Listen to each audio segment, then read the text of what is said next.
कुछ समय से एक सुझाव 3-4 बार आ चुका है कि ये सूफ़ी लोग कौन होते हैं और इनके बारे में कुछ बातचीत होनी चाहिए। तो सूफ़ी मत से मैं पहले से भी बहुत प्रभावित हूँ। पर थोड़ी-सी मैंने और रिसर्च की कि ये कैसे हुई होगी शुरुआत। तो जब इस्लाम की शुरुआत हुई मिडल ईस्ट में 7वीं शताब्दी के बिगिनिंग में, तो शुरू के ही 100 साल में यानी कि 8वीं शताब्दी जब चल रही थी, तो ये जो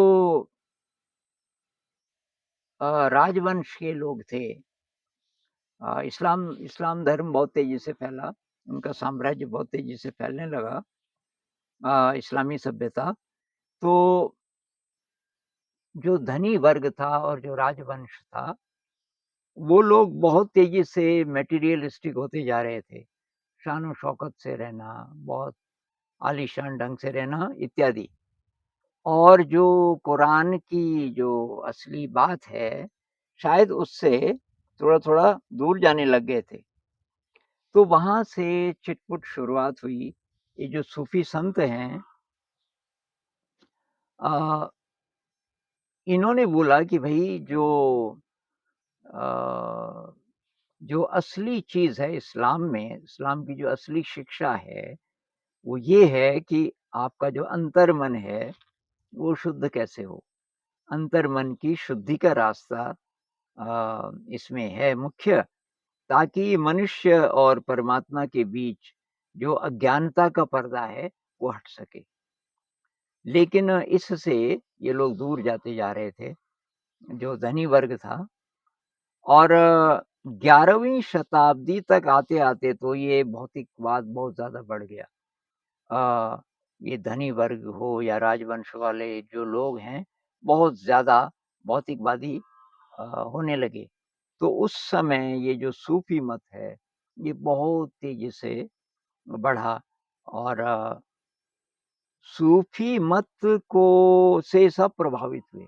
कोई किसी भी धर्म को मानता हो, सूफ़ी मत वाले जो लोग थे, ये जो फ़कीर थे और दरवेश थे, तो इनकी बातों से, क्योंकि ये वो लोग थे जो एनलाइटेंड थे, जिनको ज्ञान का पता चल गया था।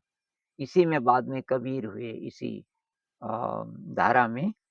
तो कबीर साहब भी वही बोलते हैं, पोथी पढ़ पढ़ जुग होया, हुआ न पंडित कोई, ये पोथी वगैरह-वगैरह छोड़ो। और वही ये भी कहते हैं कि ये मंदिर जाओ, मस्जिद जाओ, नमाज़ पढ़ो इत्यादि, ये सब बार-बार की चीज़ें। आप ये कुछ भी ना करो, लेकिन जो असली काम है, अपने अंतर मन को आप शुद्ध कर रहे हो, असली चीज़ वो है। और जो जिसको झलक पता चल गई परमात्मा की, अल्लाह की, कुछ भी नाम बोलो, वो असली चीज़ है। और वो तब होगा जब हमारा मन शुद्ध होगा। तो ये जो दरवेश और फ़कीर लोग थे, गरीबी में रहते थे, जानबूझकर। बहुत कम साधन, और ध्यान की बात करते थे। और वो बोलते थे कि वे सब एक ही है। जैसे हिंदुइज़्म में कहते हैं सब ब्रह्म है।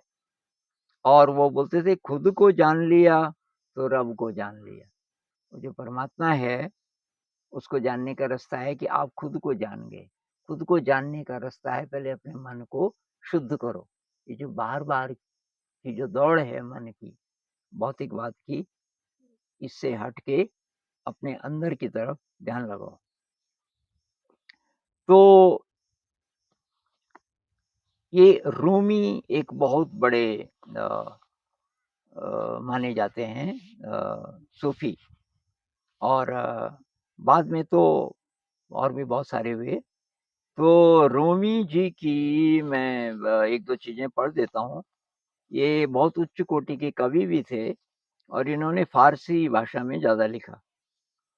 तो उनका एक है, निगाह करदम अंदर दिले ख्वेश्तन, दराँ जाश दीदम दिगर जान बूद। मतलब क्या है कि मैंने तुझे कहाँ-कहाँ ढूँढा, कहाँ-कहाँ गया तुझे ढूँढने के लिए। ये लंबी कविता है, तो पहले वो बोलता है कि मैं वहाँ गया, वहाँ गया, वहाँ गया, कहीं नहीं तू मुझे मिला, और अंत में मैंने अपने दिल के अंदर देखा और तू वहीं विराजमान था। मैं बेकार जगह-जगह भटकता रहा। तो एक और जगह वो बोलते हैं, मना रोज बूदम कि आसमान बूद, निशां अज वजूदे मुसम्मा नबूद। और इसका अर्थ बहुत गहरा है कि मैं तब भी था जब किसी वस्तु का नामकरण नहीं हुआ था,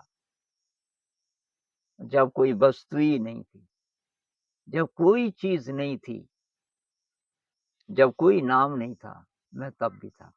तो ये मैं कौन है? ये आत्मा है। मतलब मैं विशुद्ध आत्मा हूँ, और अजर हूँ, अमर हूँ, समयातीत हूँ, अगोचर हूँ, जितने भी विशेषण हैं, यही ये लोग भी बोलते थे। बुल्ले शाह जी कहते हैं, बुल्ले शाह भी एक बहुत बड़े सूफी हुए। उसदा मुख एक जोत है, ये पंजाबी में ज्यादा लिखते थे। उसदा मुख एक जोत है, घूंघट है संसार, घूंघट में वो छुप गया, मुख पर आंचल डार। कि वो जो है, उसको कुछ भी कहो, रब कहो, अल्लाह कहो, ब्रह्म कहो, उसका जो मुंह है एक जोत की तरह है, प्रकाश की तरह है, लेकिन उस पे घूंघट पड़ा हुआ है, इसलिए हम देख नहीं सकते। हम केवल घूंघट को देख सकते हैं। घूंघट क्या है? संसार। तो इस घूंघट को अगर हम हटा सकें, तब वो मुंह दिखेगा। ऐसे इस उपनिषद में भी है कि सुवर्ण, ऐसा कुछ है कि सोने के पात्र से उसका मुंह, सत्य का मुंह ढका हुआ है।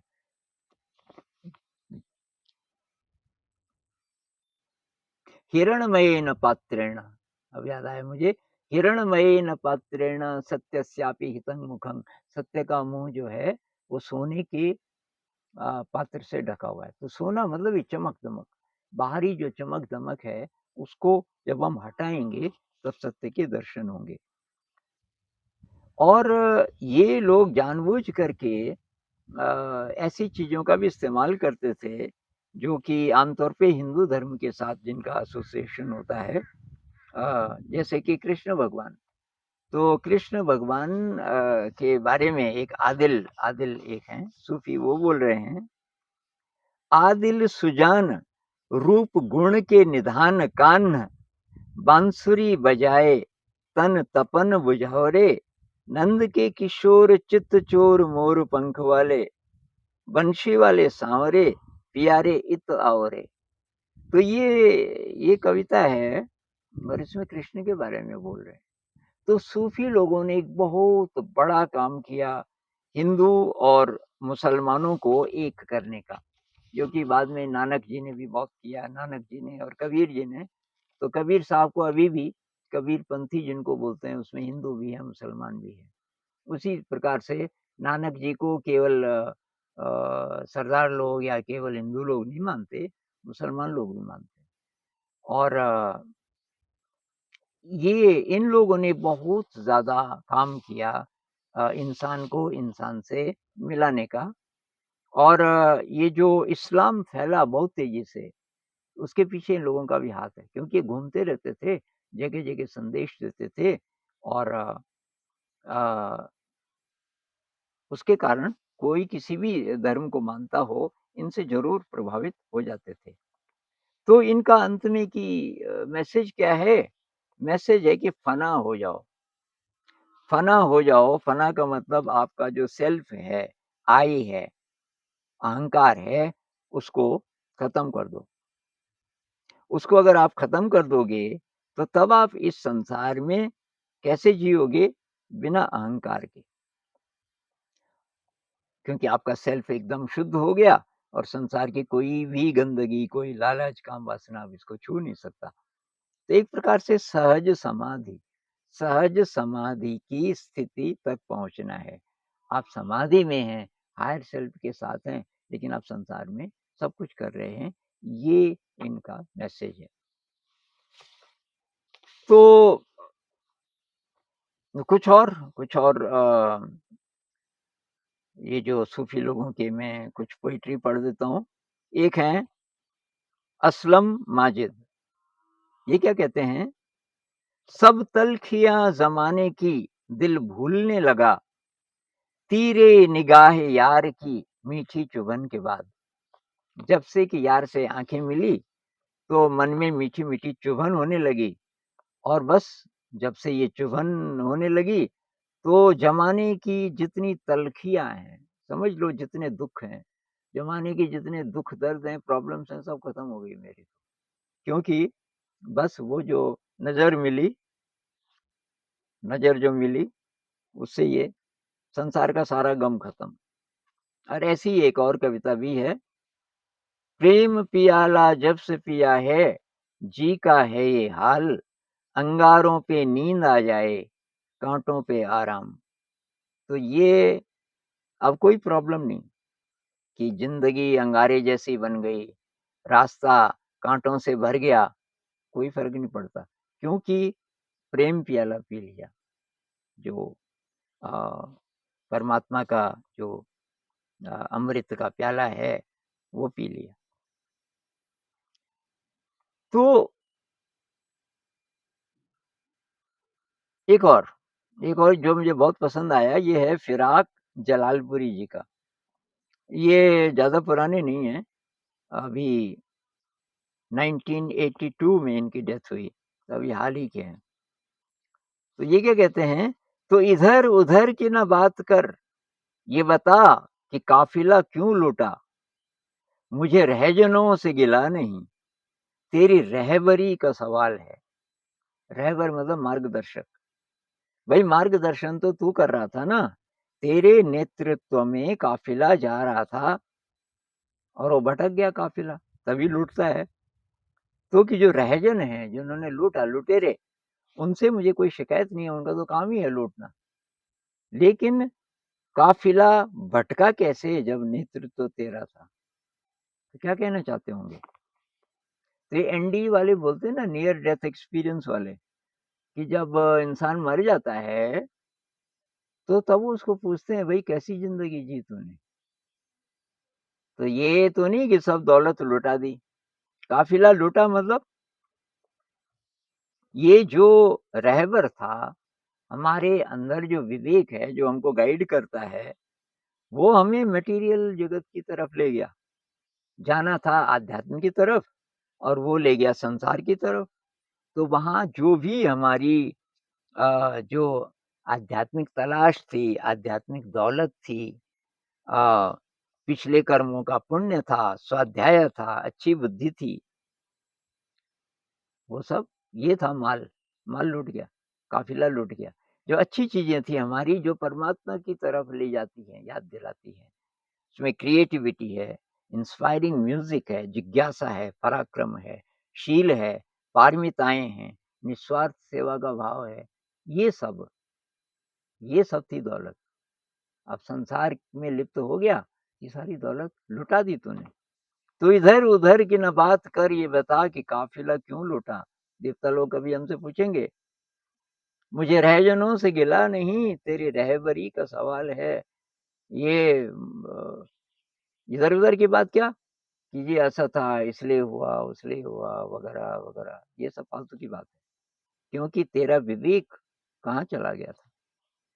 तो अब ये है कि जो सूफ़ी लोग हैं, अब कबीर साहब नहीं बोलते,